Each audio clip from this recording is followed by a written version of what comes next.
Hello everyone, good morning. అందరు ఎలాగున్నారండి? ఈ విషయం అసలు మీతో ఇట్లా డిస్కషన్ చేయొచ్చో లేదో కూడా తెలియదు వీడియోస్లోన, కానీ చెప్పాలనిపిస్తుంది. కరెక్టా రాంగా అనేది వీడియో లాస్ట్ వరకు వినేసి కామెంట్ సెక్షన్లో కామెంట్ చేయండి. ఒక ఆడ మనిషికి భూదేవంత ఓర్పు ఉంటుంది, ఉండాలి అని అంటారు కదా. ఇప్పుడిప్పుడు వచ్చే ఈ మార్పులు ఎలా ఉన్నాయంటే అసలు చాలా చాలా వరస్ట్గా ఉంది. అసలు 45 ఇయర్స్ ఉన్న ఆడమనిషి ఒక 3 పిల్లల్ని చంపేసిందంటే విషం పెట్టి, ఆమె మానసిక పరిస్థితి ఎట్లుండాలా? అసలు 10th క్లాస్ స్టూడెంట్స్ అంతా గెట్ టుగెదర్ అనేసి గ్యాదర్ అయిపోయి అక్కడ పాత పరిచయాలు పెరిగి భర్తను తప్పించుకోవడం ఈజీ, విడాకులు ఇవ్వచ్చు, పిల్లల్ని ఎలాగ తప్పించుకోవాలి అనేసి పెరుగన్నంలో విషం కలిపిందంట ఆ మహాతల్లి.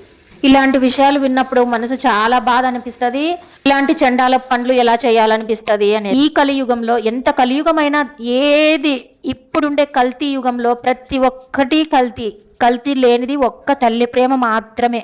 కానీ ఆ తల్లి ప్రేమ కూడా ఇంత కల్తీగా అయిపోతుందంటే ఎటుపోతుందో ఈ సమాజం అనిపిస్తుంది ఒక్కోసారి.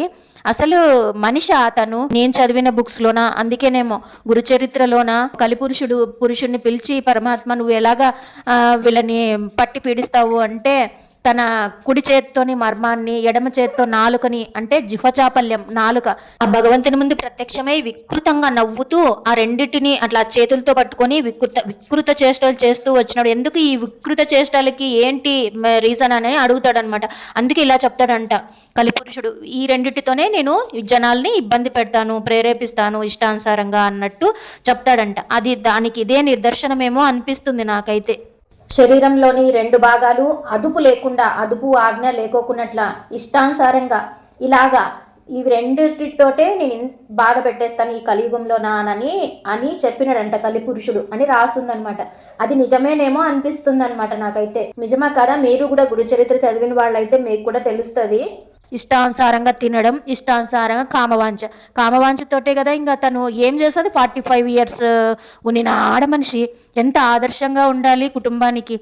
బయట పశువులు, పక్షులు తల్లి ప్రేమ చూపించే దాంట్లో మనుషులతో పాటు పోటీ పడి ఏ మాత్రం తక్కువ లేకోకుండా ఇంకా మనుషులే తక్కువ చూపిస్తామేమో తల్లి ప్రేమని ప్రదర్శించడంలోన. పశువులు, పక్షులు తన పాత్రని తను ఎంత పోషిస్తాయో, అసలు చిన్న పక్షుల్ని గూడు కట్టే విషయంలోన ఎంత నైపుణ్యంతో అవన్నీ భగవంతుడు ఎట్లా వాటికి నేర్పింటాడు చెప్పండి. నేర్పించి తన నోట్లోకి నోరు పెట్టి తినిపిస్తాడు. అంతకీ దారుణం అయిపోయినాం అనమాట మనము.